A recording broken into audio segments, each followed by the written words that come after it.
আজ ব্যারাকপুরে গোয়েন্দা বিভাগ এবং আগামীকাল সিআইডি জেরার তলবে ভবনে ভবনে আর যাচ্ছেন না ব্যারাকপুরের প্রাক্তন সাংসদ অর্জুন সিং এবং তার পুত্র। দুজনেই আইনি নোটিশ পাঠিয়েছে সিআইডি কে। মাননীয় মুখ্যমন্ত্রী মমতা ব্যানার্জি ভুলে গেছেন কি আমার বাবা, মানে মনে হচ্ছে ওনার মনে নেই, নাহলে আমার বাবাকেও ডেকে দিতেন।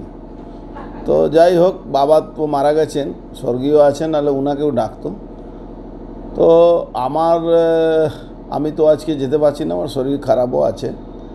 ওই টাইম চেয়ে একটা নোটিশ জবাব দিয়ে দিচ্ছে আমরা।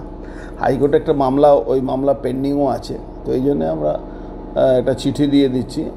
আমার ছেলেও মনে হচ্ছে আজকে যাচ্ছে না, ওর একটা কোর্টে সাক্ষী আছে, এনআইএ কোর্টে। তো এই ধরনের একটা প্রতিহিংসামূলক কাজ সবসময় করে যাচ্ছে।